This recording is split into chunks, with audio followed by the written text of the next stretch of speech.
정용서 목사님의 지난주 설교 희망의 하나님 복습입니다. 로마 교회에는 하나의 공동체였으나 두 개의 마음이 있었습니다. 사도 바울은 로마 교회를 방문한 적이 없었지만 그들 내부에 심각한 반목에 대해 전해 들었습니다. 이 갈등은 공동체를 허물어뜨릴 만큼 심각했습니다. 바울은 그들을 향해 이렇게 경고합니다. 내가 어찌하여 내 형제를 비판하느냐? 어찌하여 내 형제를 업신여기느냐? 우리가 다 하나님의 심판대 앞에 서리라.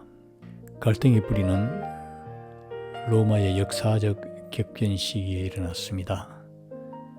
기원 후 49년 글라디우스 황제가 로마에서 유대인 추방령을 내립니다. 아굴라와 브리스길라 같은 유대인 그리스도인들도 쫓겨납니다. 추방 기간 동안 그 사이 로마 교회는 율법에서 자유로운 이방인 그리스도인들이 주축이 됩니다. 기원 후 54년 네로 황제 즉위 후 유대인들이 로마로 돌아옵니다. 돌아온 유대인 그리스도인들은 소수파가 되어 있었습니다.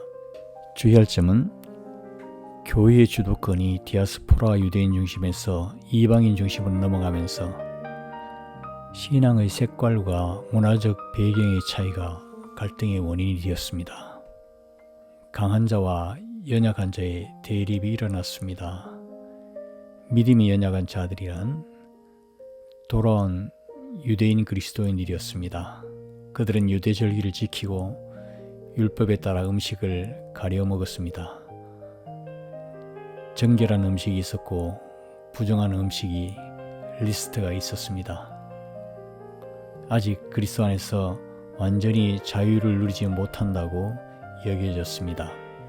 믿음이 강한 자들이란 다수의 이방인 그리스도인들이었습니다. 그들은 절기와 음식을 가리지 않았습니다. 그리스도를 통해 율법의 규례에서 자유로워졌다고 믿었습니다.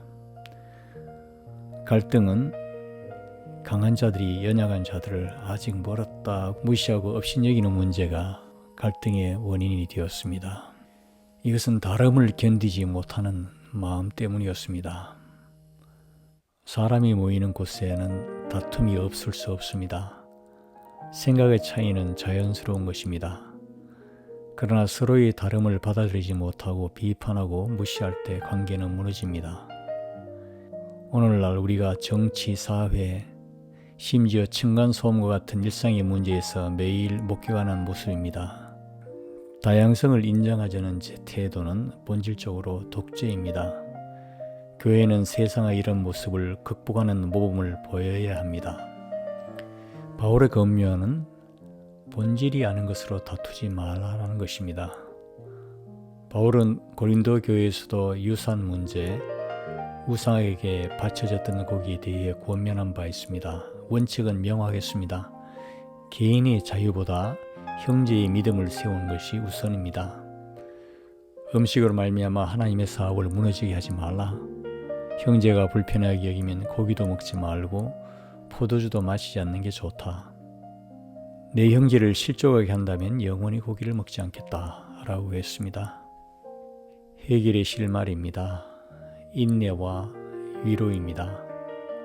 무엇이든지 전에 기록된 바는 우리의 교훈을 위하여 기록된 것이니 우리로 하여금 인내로 또는 성경의 위로로 소망을 가지게 함이니라. 인내는 생각이 다른 사람들과 함께 있기 위해 반드시 필요합니다. 그러나 인간의 힘만으로는 인내할 수 없습니다. 하나님의 위로가 필요하다는 것입니다. 하나님의 위로를 받을 때 우리의 내면이 풍요로워집니다. 내면이 풍요로운 어른은 사소한 일로 다투지 않습니다. 희망이란 무엇입니까? 희망은 세속의 영역에서도 중요한 개념입니다.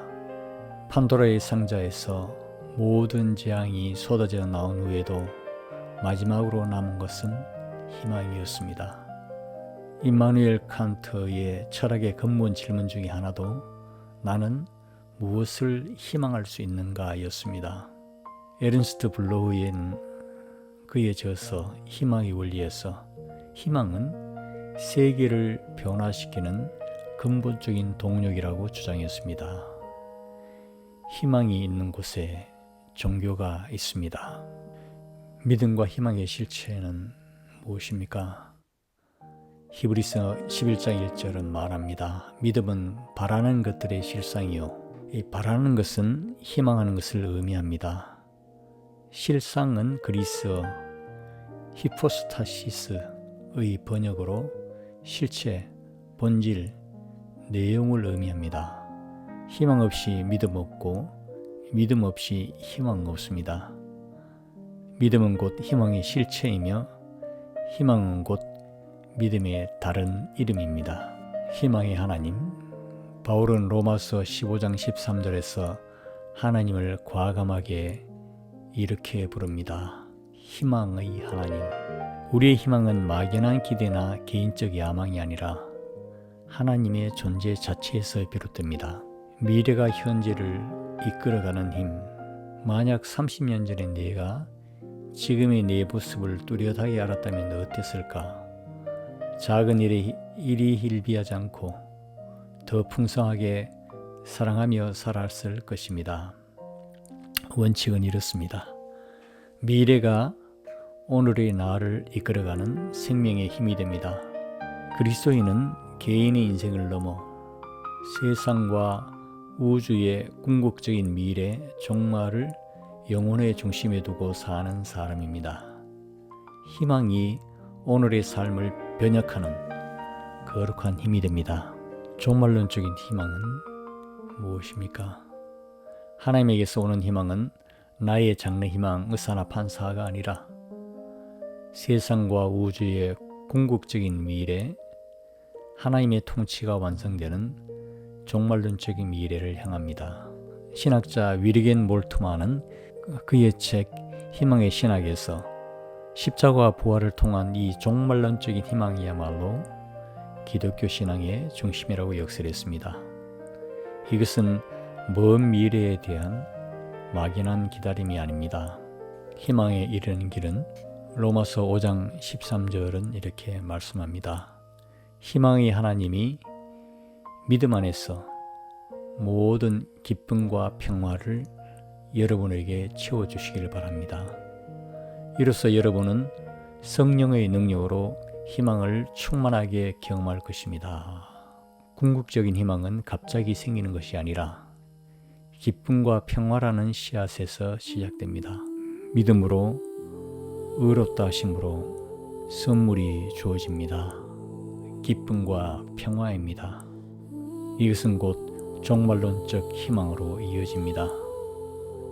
씨앗의 은폐된 깊이를 아는 사람이 그 안에서 꽃을 상상하듯 기쁨과 평화를 경험하는 사람은 하나님의 놀라운 미래를 희망하게 됩니다. 희망의 내용은 영원한 생명입니다. 우리의 영혼을 충만하게 하는 종말론적 희망의 구체적인 내용은 영생입니다. 세상의 생각은 건강, 의료기술 혹은 후손을 통한 생명의 연장을 영생이라 합니다. 그리스도의 희망은 단순히 오래 사는 것이 아니라 하나님의 생명 안으로 수렴되는 사건입니다. 이것이 그리스도인이 세상의 가치가 아닌 하나님과의 관계에 몰두하는 이유입니다. 그 관계 안에서 영원한 생명이 보장된다고 믿기 때문입니다. 우주적 희망이 일상의 갈등을 이깁니다. 바울이 로마 교회에 이 거대한 희망의 신학을 펼친 이유는 분명합니다. 이러한 영적 깊이, 즉 우주의 마지막을 내다보는 종말론적 희망이 있어야만 오늘의 일상에서 벌어지는 인간의 교만, 업신여김, 자기중심적인 유치한 형태를 근본적으로 극복할 수 있습니다. 희망의 하나님께서 주시는 기쁨과 평화, 그리고 종말론적 희망은 로마 교회의 다툼을 해결할 유일한 길이었습니다. 그리고 오늘 우리의 갈등을 넘어서게 할 유일한 길이기도 합니다.